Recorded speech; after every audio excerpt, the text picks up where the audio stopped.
Hey guys, my name is Tirho and I am Tutorbox's Life Science Tutor. Yay!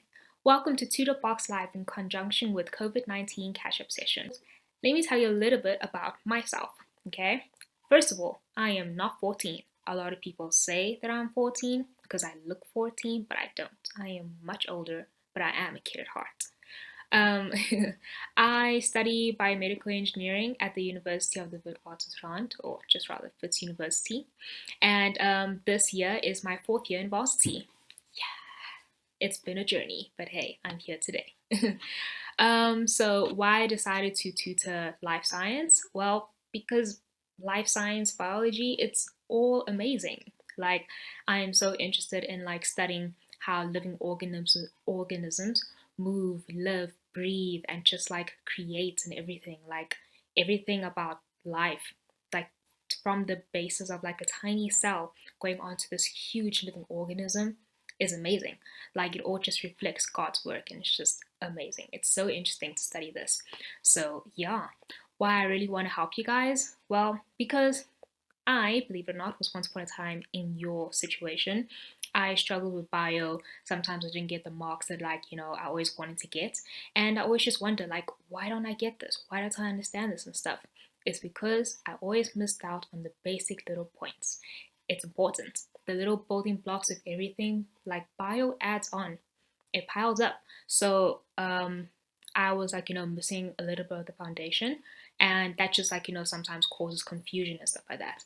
And sometimes I would confuse myself. So I'm here to help clarify things to you and just to help you to understand, help you to make connections and stuff like that because everything in bio is linked.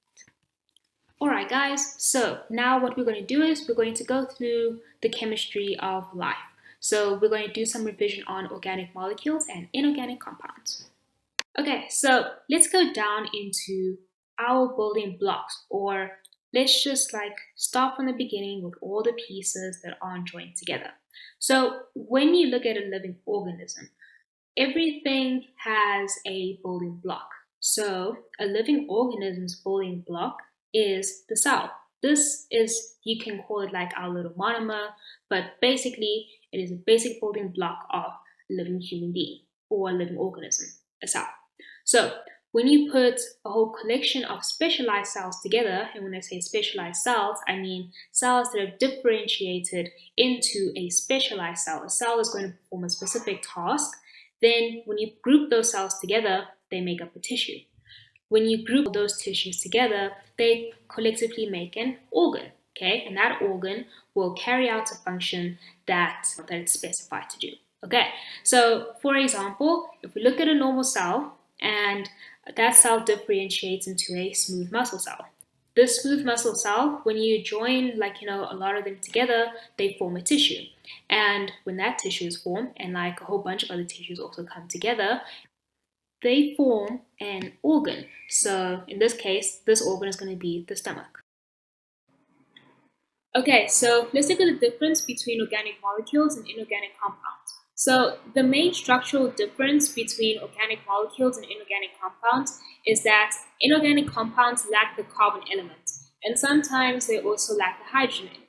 So with organic compounds, what we find is that these elements, carbon, hydrogen, oxygen, nitrogen, phosphorus, they can join together to form a compound that makes this organic compound. So for example, we could be looking at carbohydrates, lipids, proteins, nucleic acids, and vitamins. All of these things, all of these compounds are made from the elements that I just listed before. And with inorganic molecules, examples of them would be water, minerals like sodium, iron, iodine, magnesium, all the other elements and stuff. So when you join these elements together, so say for example, table salts is made out of sodium and chlorine, so sodium chloride. So that is an inorganic molecule because it lacks the carbon element in its structure. The same way, water is just made out of two H's and oxygen. It doesn't have a carbon element in it. So those are your inorganic molecules.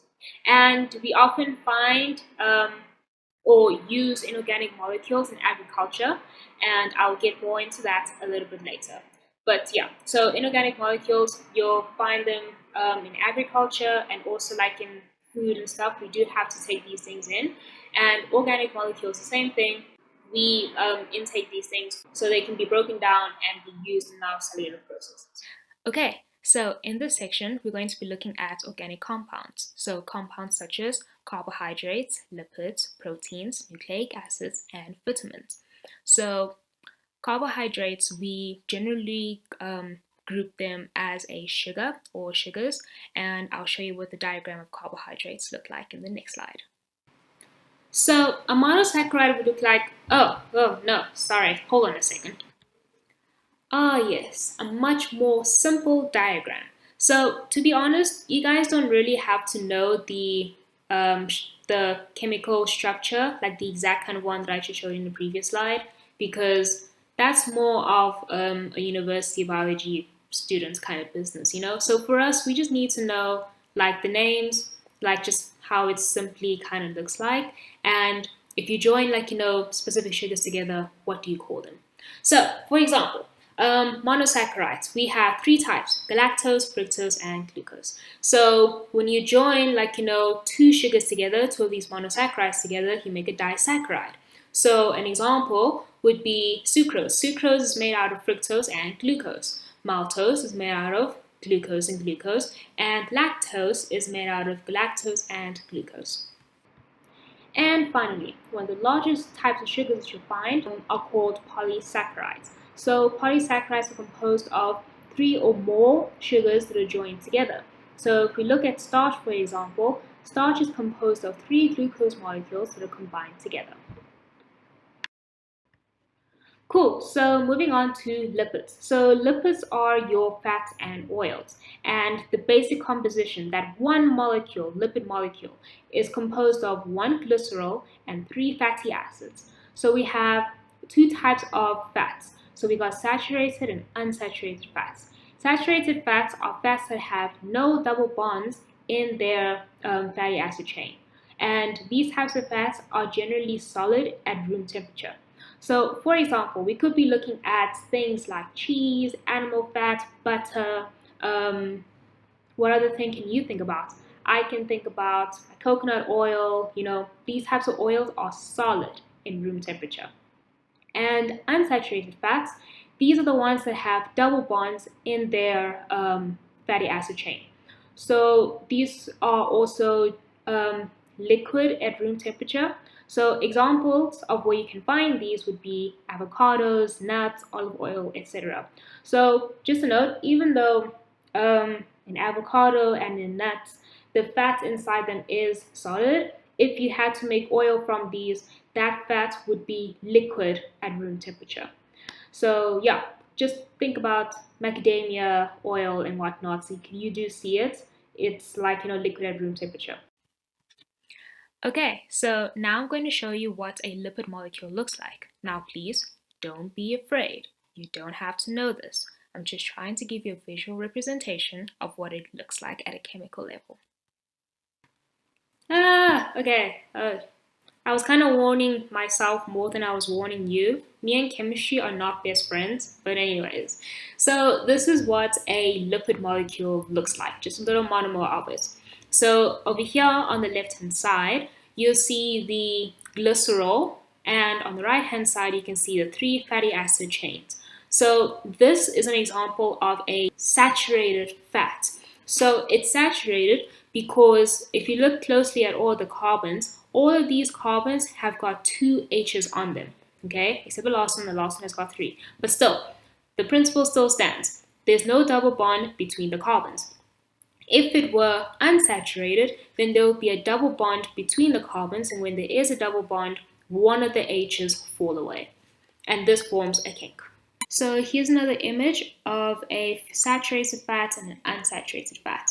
So see, we have the three fatty acids, which is the yellow, and the pink is the glycerol. And with the unsaturated fat, you can see that we have a double bond in that region where one of the foods has like kicked up, and we call that a kink.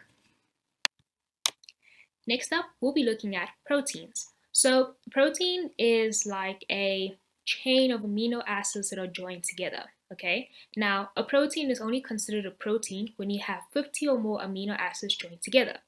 Now, it's very important because if you join two amino acids together, that is called a dipeptide. If you join three amino acids together, that's called a tripeptide. If you join three or more amino acids together, that is called a polypeptide. But if it's 50 or more amino acids joined together, that is considered as a protein. And these are all held together by, you guessed it, peptide bonds. Okay, so proteins are sensitive to temperature and to pH levels. So, for instance, if the temperature is too high for the protein, then what's going to happen is that temperature is going to cause the bonds that link certain parts of the protein to each other. Those bonds are going to break, causing the structure of the protein to change. And when the structure of the protein changes, it does a completely different function. So, this kind of process, we call it denature. Okay, so yeah, so the protein denatures at high temperatures, and at low temperatures the protein can still do its function, but it's going to do it at a slower rate. Okay, now enzymes are proteins too. So what their function is to do is to catalyze a reaction, make it go faster. So, for example, say we ingest starch, okay? That's our polysaccharide. We ingest starch. And that starch needs to be broken down into glucose so our body can take up the glucose and make energy from that. So now, the body can do the reaction without enzymes, but that reaction is going to take so long that you're going to end up being tired for the whole day. So you need enzymes to break it down. I think the enzyme for that is called amylase, but you don't have to know that for this. You'll probably find out in your prac, but yeah, amylase. So what the amylase does is that it breaks the bonds between the glucose molecules and it frees them from each other, and that glucose gets into the cells and whatnot, and it undergoes certain processes to make energy. That is what the function of enzymes are, to catalyze a reaction. So enzymes also work at an optimal temperature. So say that this enzyme amylase works best at 20 degrees Celsius, then it's going to keep on breaking all the linkages as fast as it can, as best as it can. But if the temperature is less than 20 degrees, it'll break the bonds just at a slower rate. So instead of it taking 30 seconds, it'll take 2 minutes. If the temperature is too high, then, it is a protein, it'll denature and it will do something else. Okay, so now we're going to be looking at vitamins. So vitamins are organic molecules that are essential for growth and for nutrition. Okay, and what we'll mainly be focusing on is just what the function of that vitamin is, and what happens if you have a lack of that vitamin, so deficiency. So the 5 vitamins that we'll be looking at is vitamin A, vitamin B1, vitamin C, vitamin D, and vitamin E.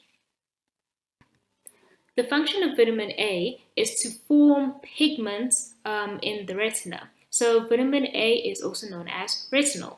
The deficiency that occurs with vitamin A is blindness, more specifically night blindness. So this is why your parents always encourage you to eat your carrots, because you're going to go blind at night. So it's important. It helps with your sight. Vitamin B1, that helps the body to convert carbohydrates into energy.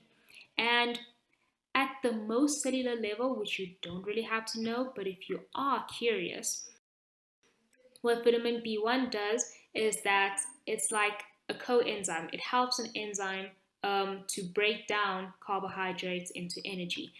And this is all done in a cycle that you don't really have to know now, but you will find out later.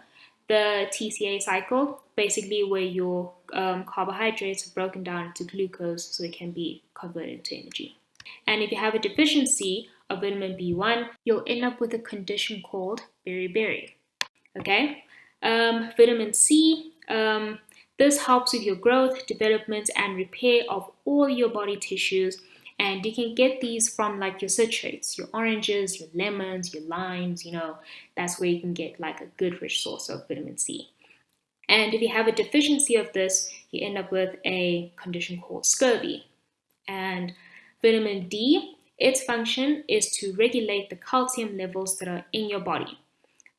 So if you want another kind of description that you don't really have to know, but because you're curious, vitamin D helps to transport calcium from your digestive system into your cells. Okay, so now if you have a lack of vitamin D, you're not able to absorb this calcium, then what's going to happen is that your body's going to be like, okay, since we're not getting calcium from the stomach, I'm going to go get it from the bones. And it starts breaking down your bones and it makes your bones very weak. So, yeah. So, the deficiency that one gets is rickets. Last but not least, vitamin E. So, vitamin E is also known as an antioxidant. So, what it does is that it protects your cells from free radicals. So, basically, what free radicals do is that they have the ability to bond, onto the cell membrane and change certain aspects of it, causing it, to break down the cell membrane to break down. So basically, your cell is going to lyse, and lyse means to just burst. So this can happen on red blood cells. So the deficiency is known as hemolytic anemia. So for example, if you don't have vitamin E, then what's going to happen is that these free radicals, they're going to attack your red blood cells, and your red blood cells are going to lyse, and you end up with this condition called hemolytic anemia. Great. So I hope that all made sense to you. And if you're a bit confused or you want to ask questions just based on this topic, you're free to ask me questions in the comment section below. Otherwise, enjoy your little 4-minute break and just think about everything that I've said because it's wonderful.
Oh, hey, you're back. Welcome back. I hope that you had a good break. So, now we're going to be continuing with our session. We will be looking at inorganic compounds. So, remember what I told you about inorganic compounds is that the main difference between them and organic compounds is that they lack the carbon element and sometimes the hydrogen element. So, now we're going to be looking at things like just some compounds like water, or just some of the elements that can be joined together to form other compounds like magnesium and iron, potassium, phosphorus, all these things. We will be looking at these in this next session. And furthermore, we'll also be looking at the uses of inorganic compounds in agriculture and also in our body, and furthermore, deficiencies.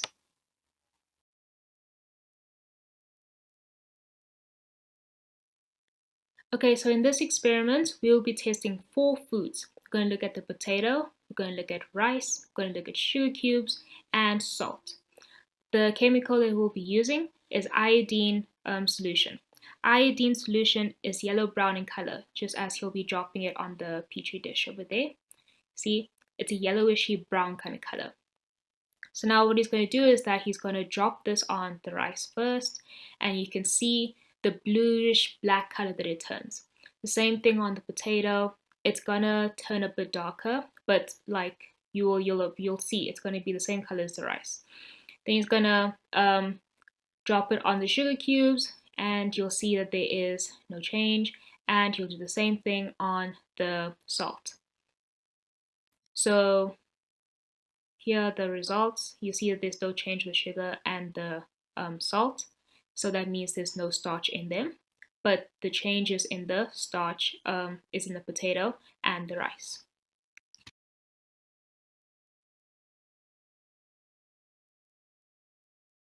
Okay, so next up we'll be testing for glucose. So in this video, what this lady did was that she used a glucose solution. So I think with you guys, what you do is that you add a piece of food into the test tube, and then afterwards you add the Benedict solution into it. So with this one, she was just doing a little quicker experiment for the kids. So this is how it happens. Okay, so the next step is to add the Benedict solution. So what you're going to do is you pour a full pipette of the Benedict solution into your food sample. And then afterwards, you give the tube a little bit of a shake. And afterwards, you put this into the warm water bath that is on the Bunsen burner. So you do this for a few minutes, and you observe the color change.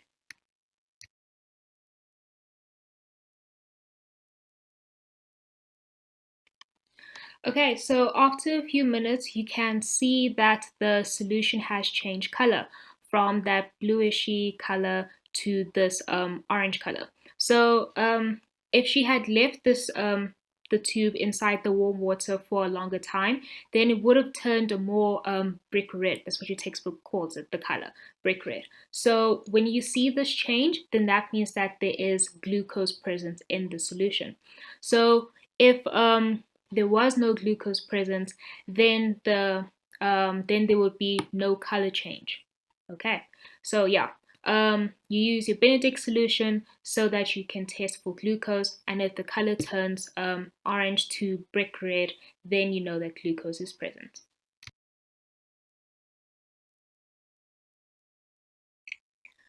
Okay, so here we will be testing for lipids. In order to test for lipids, we're going to need ethanol and oil. So this lady kindly used coconut oil. So now what she's going to do is she's going to add some coconut oil into the test tube, and then she's going to add a few drops of ethanol into the test tube.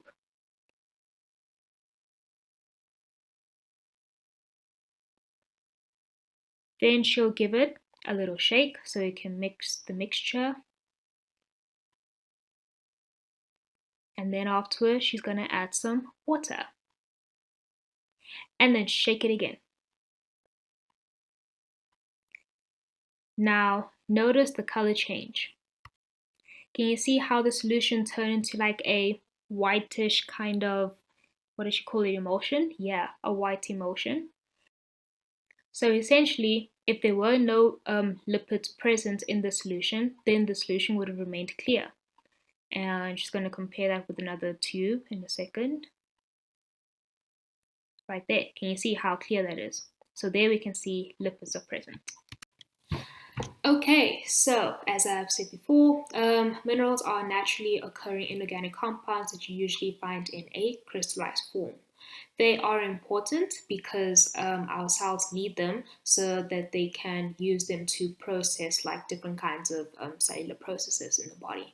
So I could give you a whole bunch of examples, but these are things you don't have to know at this stage. So let's just leave it at that for now. Okay, so just a few things. We're gonna look at like 3 minerals. So we have calcium, iodine, and iron. So calcium is the mineral that is used for bone growth and also for bone structure, meaning that it's just something that keeps the strength in your bones, especially when they stop growing. So if you have a deficiency in calcium, then you end up with a disease called osteoporosis. Okay, so the disease that's caused by this is osteoporosis. Okay, so osteoporosis can be defined as the breakdown of bone. Now, if you just look at the word itself, okay, osteo means bone and porosis means pore.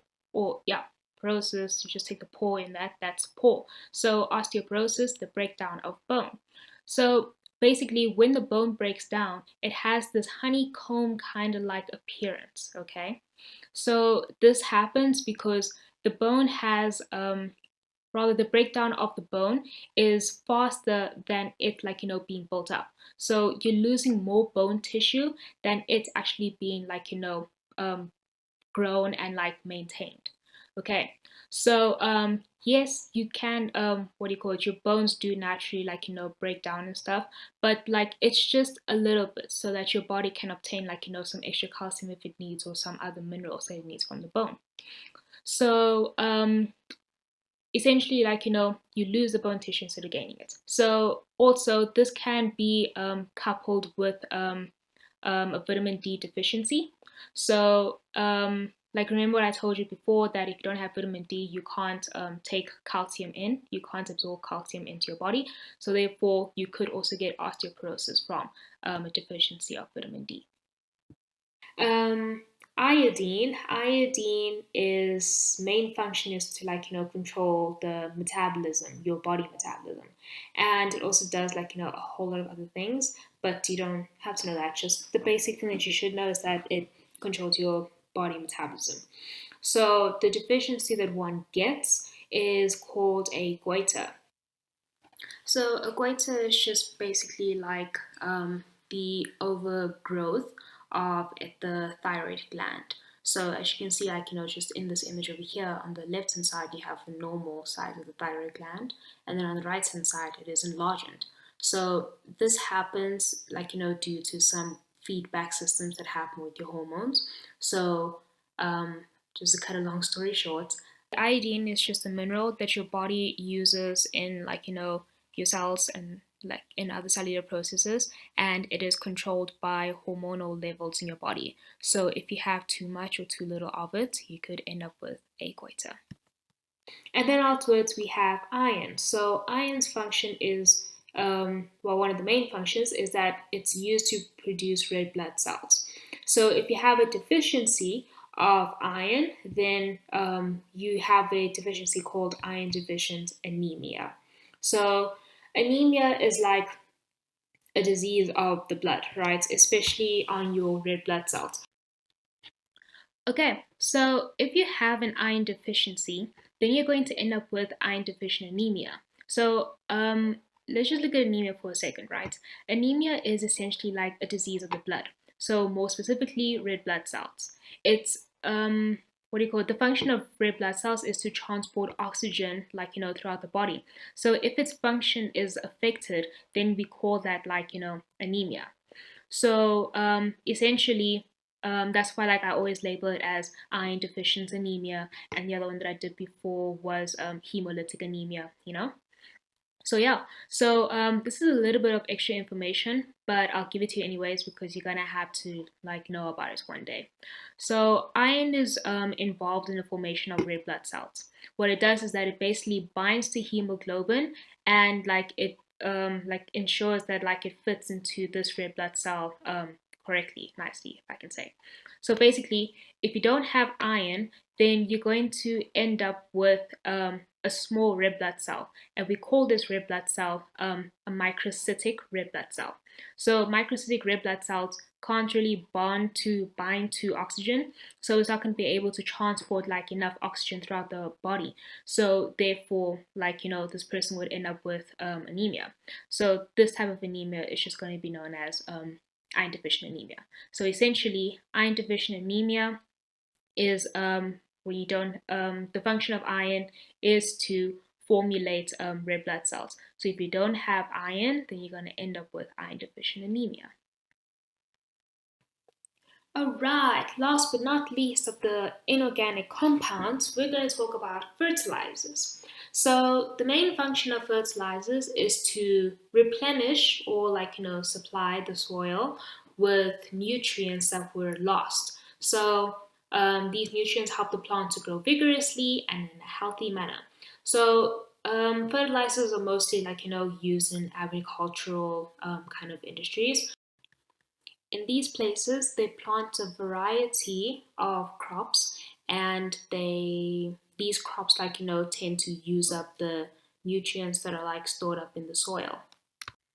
So when these nutrients are used up, you need nutrients need to be replenished in order for the next crop to get these nutrients. So therefore, fertilizers are used just to replenish the lost nutrients, or rather the nutrients that were used up by the previous crop.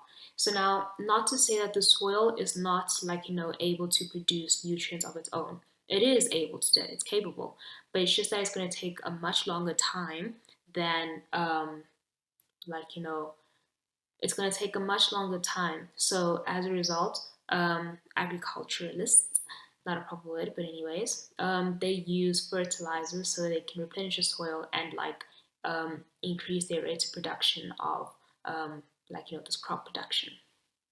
So you can already just see from the definition of fertilizers, that is where its advantage is. So the disadvantage of it, it's more of an indirect kind of disadvantage, in that it doesn't hurt the plants in themselves, but it hurts other living organisms. So this is how it happens. Basically, let's just say that we had a rainy season, and we just fertilized this little area of plants, right?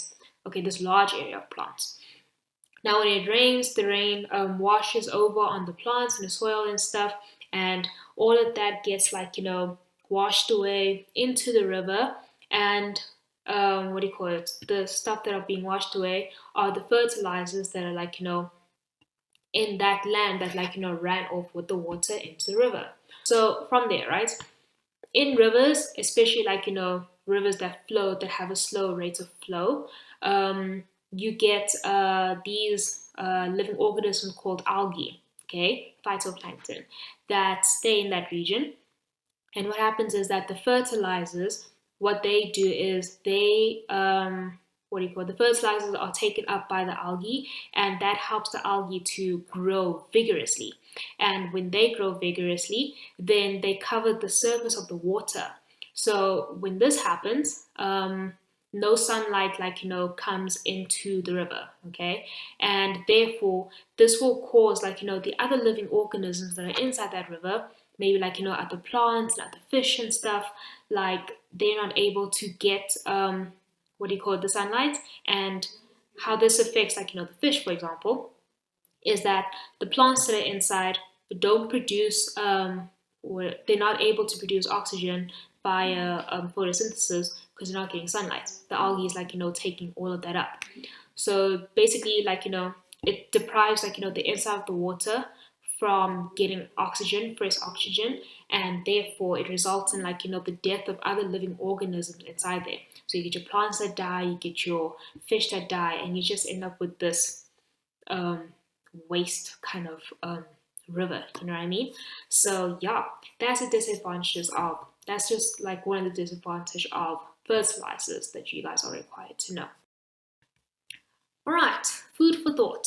I just wanted to add this so that I can clarify some people's thoughts and stuff, because I know when I was in high school, one of the biggest things that I struggled with was trying to make connections of everything, because to be honest, Scout honor, I was not paying attention. But you just miss out on so many things sometimes, that or just a small concept that you don't realize what is important, why some certain things happen and stuff like that. So the important thing that I want you guys to see here, because we're also going to be using this in the next session, okay? Living organisms, right? They take in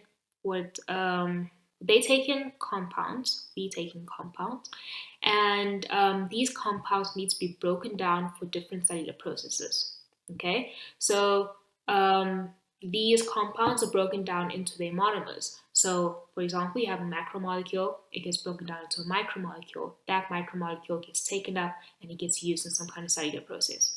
So, our favorite is carbohydrates.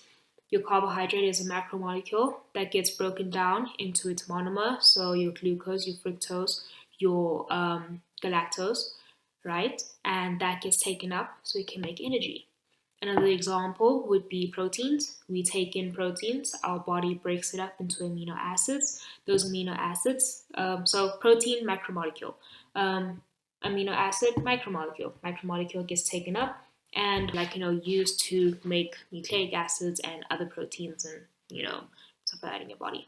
So that's just what I want you guys to basically understand and just keep that in your mind that biology is like a whole huge sphere and everything is like related to each other. So you just need to pay good attention to that. Alright guys, thank you so much for tuning into this Tutorbox live in conjunction with COVID-19 catch-up session. I hope to see you next time and I hope that this was helpful to you. If it wasn't, please do let me know. I can help you in any other way with regards to biology. So please can you also complete the exercises that will be provided to you and have a good one. Stay safe. It's not a matter of whether or not we can. Everybody can, but not everybody will.